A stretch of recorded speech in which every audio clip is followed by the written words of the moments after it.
আসসালামু আলাইকুম। সংবাদে আপনাদের সবাইকে স্বাগত জানাচ্ছি। আমি ফিরোজ তোহা। শুরুতেই সংবাদ শিরোনাম জানিয়ে দেব এই মুহূর্তে হাতে পাওয়া সর্বশেষ গুরুত্বপূর্ণ আপডেট বাংলা সংবাদ। শুরুতেই থাকছে আওয়ামী লীগ আগামীতে নির্বাচন করতে পারবে না বললেন বিএনপি নেতা হাবিব। তিনি বলেন, যেহেতু তারা গত ৩টি নির্বাচনে জনগণকে ভোট দিতে দেয়নি, সেহেতু আওয়ামী লীগকে আগামী ৩টি নির্বাচন করতে দেওয়া হবে না। যারা নিয়ে আসার কথা বলেছে তারা আওয়ামী লীগের দোসর, এ চক্রান্ত মেনে নেওয়া হবে না। এবারে জানাবো, শেখ হাসিনা দেশকে তলাবিহীন ঝুড়িতে পরিণত করেছে বলে অভিযোগ করেছেন খেলাফত মজলিসের মহাসচিব আল্লামা মামুনুল হক। নেত্রকোনা শহরের মুক্তারপাড়া মাঠে খেলাফত মজলিসের ছাত্র জনতার বিপ্লবে সংগঠিত গণহত্যার বিচার এবং নৈরাজ্যের বিরুদ্ধে গণসমাবেশে তিনি এসব কথা বলেন। মামুনুল হক বলেন, মুক্তিযুদ্ধের কিছুদিন পর বিজয়কে ছিনতাই করা হয়েছিল। ঠিক একইভাবে ২০২৪ সালের জুলাই আগস্টের বিপ্লবের মধ্য দিয়ে যে স্বাধীনতা অর্জিত হয়েছিল, সেই স্বাধীনতাকেও পরাজিত শক্তির দোসরা ইসলাম বিদ্বেষী করবার চেষ্টা করছে। শেখ হাসিনা দেশে প্রতিশোধের রাজনীতি করেছিল, সেই প্রতিশোধ নিয়েছেন মানুষের কাছ থেকে। জানাবো, ছায়া সংসদে ভিপি নূর, রাজনৈতিক দলগুলোর সঙ্গে দূরত্ব থাকলে সরকারের ৬ মাস টেকা মুশকিল হবে।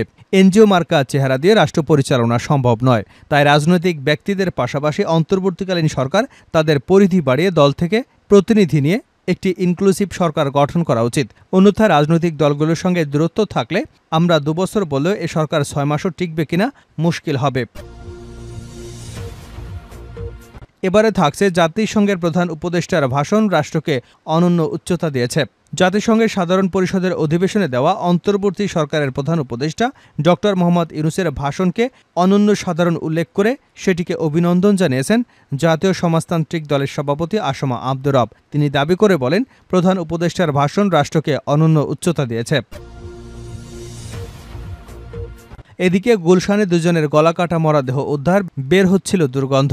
রাজধানীর গুলশান থেকে ২ ব্যক্তির মরদেহ উদ্ধার করেছে পুলিশ। আজ শনিবার গুলশান থানার ভারপ্রাপ্ত কর্মকর্তা তৌহিদ আহমেদ এ তথ্য নিশ্চিত করেছেন। ওই ২ ব্যক্তিকে কুপিয়ে হত্যা করা হয়েছে বলে ধারণা করছেন আইনশৃঙ্খলা রক্ষাকারী বাহিনীর সদস্যরা।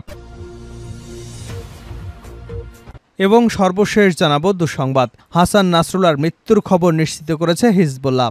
লেবানন ভিত্তিক সশস্ত্র গোষ্ঠী হিজবুল্লাহ এক বিবৃতিতে নিশ্চিত করেছে যে তাদের শীর্ষ নেতা হাসান নাসরুল্লাহ ইসরায়েলি হামলায় নিহত হয়েছেন। এর আগে এক বিবৃতিতে ইসরায়েলি বাহিনী দাবি করে যে তারা শুক্রবার সন্ধ্যায় লেবাননের রাজধানী বৈরুতে বড় ধরনের বিমান হামলা চালিয়ে হিজবুল্লাহ দীর্ঘদিনের নেতা হাসান নাসরুল্লাহকে হত্যা করেছে। এতক্ষণ শিরোনাম শুনছিলেন, এবার বিস্তারিত। প্রিয় দর্শক, আপনি যদি এই চ্যানেলে নতুন হয়ে থাকেন, ভিডিওটি দেখতে দেখতে চ্যানেলটি সাবস্ক্রাইব করে আমাদের সঙ্গে থাকুন। আর এই ভিডিও সম্পর্কে আপনি আপনার মূল্যবান মতামতটি কমেন্ট বক্সে জানিয়ে দিন। আর হ্যাঁ প্রিয় দর্শক, জানিয়ে দিন ভিডিওটি কোথা থেকে দেখছেন। আওয়ামী লীগ আগামী ৩টি নির্বাচন করতে পারবে না, বিএনপি নেতা হাবিব।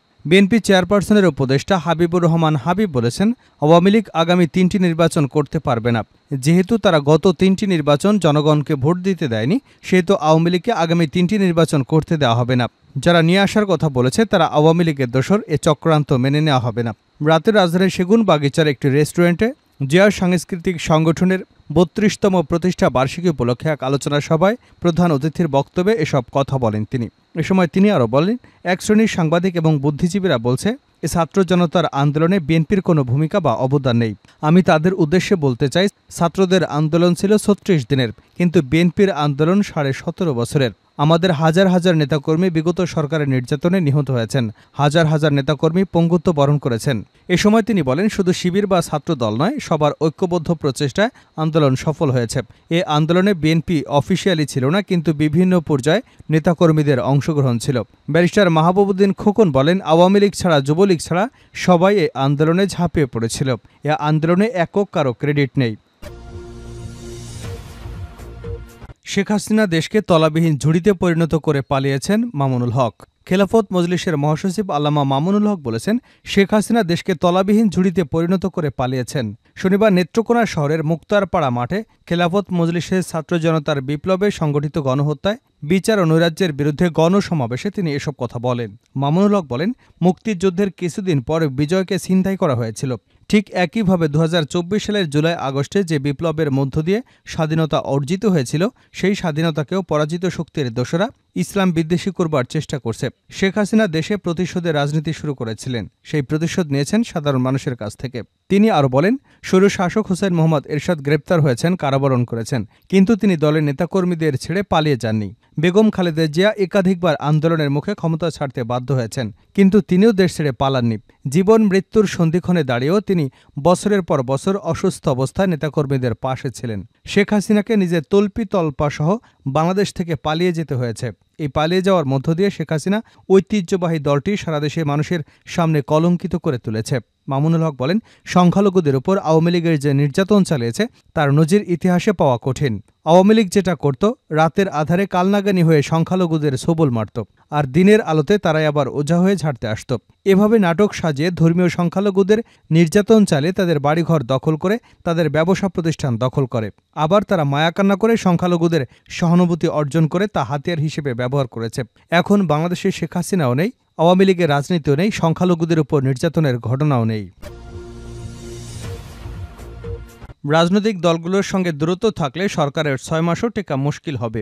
এনজিও মার্কা চেহারা দিয়ে রাষ্ট্র পরিচালনা সম্ভব নয়। তাই রাজনৈতিক ব্যক্তিদের পাশাপাশি অন্তর্বর্তীকালীন সরকার তাদের পরিধি বাড়িয়ে বিভিন্ন দল থেকে প্রতিনিধি নিয়ে একটি ইনক্লুসিভ সরকার গঠন করা উচিত। অন্যথায় রাজনৈতিক দলগুলোর সঙ্গে দূরত্ব থাকলে আমরা ২ বছর বললেও এ সরকার ৬ মাসও টিকতে পারবে না। শনিবার রাজধানীর এফডিসিতে আয়োজিত ছায়া সংসদে এসব কথা বলেন গণ অধিকার পরিষদের সভাপতি ও ডাকসুর সাবেক ভিপি নুরুল হক নূর।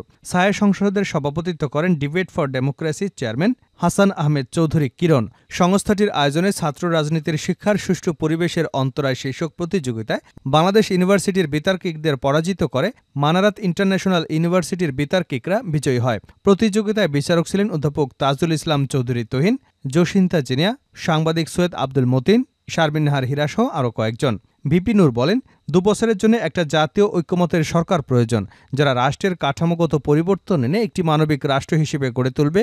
৬ মাস ১ বছরের মধ্যে নির্বাচন হলে বিদ্যমান ব্যবস্থার খুব বেশি পরিবর্তন হবে না।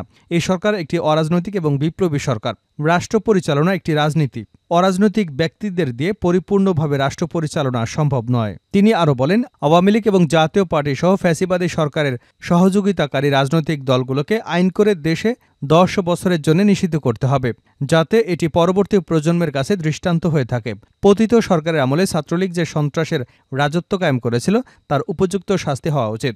সর্বশেষ ডাকসুর নির্বাচনে গোয়েন্দা সংস্থা এবং বিশ্ববিদ্যালয় কর্তৃপক্ষের কারসাজের মাধ্যমে নির্বাচিত ১১ জনের মধ্যে ভিপি হিসেবে আমিসহ মাত্র ২ জনকে বিজয়ী ঘোষণা করেছে। ভোট গণনায় ইঞ্জিনিয়ারিংয়ের জন্য সেই সময় ভোররাতে ভোটের ফলাফল ঘোষণা করা হয়। জাতিসংঘের প্রধান উপদেষ্টাদের ভাষণ রাষ্ট্রকে অনন্য উচ্চতায় নিয়ে গেছে রব। জাতিসংঘের সাধারণ পরিষদের অধিবেশনে দেওয়া অন্তর্বর্তী সরকারের প্রধান উপদেষ্টা ড মোহাম্মদ ইউনূসের ভাষণকে অনন্য সাধারণ উল্লেখ করে সেটিকে অভিনন্দন জানিয়েছেন জাতীয় সমাজতান্ত্রিক দলের সভাপতি আসমা আব্দুর রব। তিনি দাবি করে বলেন, প্রধান উপদেষ্টার ভাষণ রাষ্ট্রকে অনন্য উচ্চতা দিয়েছে। শনিবার বিকেলে জেএসডির দপ্তর সম্পাদক কামরুল হাসান অপু প্রেরিত এক বিজ্ঞপ্তিতে রব একথা বলেন। বিবৃতিতে তিনি আরও বলেন, জাতিসংঘের সাধারণ পরিষদের অধিবেশনে অন্তর্বর্তী সরকারের প্রধান উপদেষ্টার ভাষণে বিশ্ব ব্যবস্থাকে নতুন করে পুনর্গঠন করার মধ্য দিয়ে বৈশ্বিক শান্তি ও নিরাপত্তা নিশ্চিত করার জন্য যে আহ্বান জানানো হয়েছে তার মাধ্যমে সব জাতি এবং রাষ্ট্রের অভিপ্রায় প্রকাশ পেয়েছে। এ ধরনের ইতিবাচক বক্তব্য ড ইউনূসকে গ্লোবাল কণ্ঠস্বরে পরিণত করেছে। এছাড়া তিনি বলেন, ১৯৭১ সালে যে মূল্যবোধকে বুকে ধারণ করে আমরা গণমানুষ যুদ্ধ করেছি, সেই মূল্যবোধকে বহু বছর পরে আমাদের জেনারেশন জি নতুনভাবে দেখতে শিখিয়েছে।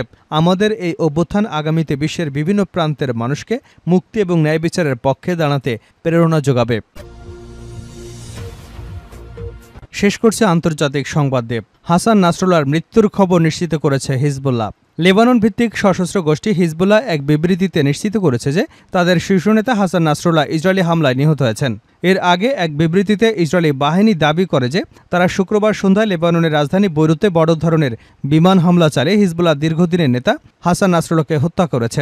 হিজবুল্লাহর এই শীর্ষ নেতার প্রচুর সমর্থক রয়েছে। বিশেষ করে লেবাননের শিয়া নির্বাচনী এলাকায় তার জনপ্রিয়তা অনেক। সেখানকার লোকজন তাকে বাবার মতো সম্মান করে। তিনি সেখানে এমন একজন ধর্মীয় নেতা এবং সম্মানীয় ব্যক্তিত্ব যিনি লেবাননের অবস্থার উন্নতি ঘটিয়েছেন। ইসরায়েলি বাহিনী জানিয়েছে তারা শুক্রবার সন্ধ্যায় লেবাননে হিজবুল্লাহর ১৪০টিরও বেশি লক্ষ্যবস্তুতে হামলা চালিয়েছে। বহু আবাসিক ভবন হামলার লক্ষ্যবস্তু হয়েছে। এদিকে তেল আবিবে দফায় দফায় বিস্ফোরণের শব্দ পাওয়া গেছে। এর আগে লেবাননের রাজধানী বৈরুতে বেশ কয়েকটি আবাসিক ভবনে দফায় দফায় হামলা চালায় ইসরায়েলি বাহিনী। রাজধানীর দক্ষিণাঞ্চলে নজিরবিহীন হামলায় হতাহতের মধ্যে রয়েছে শিশুরাও।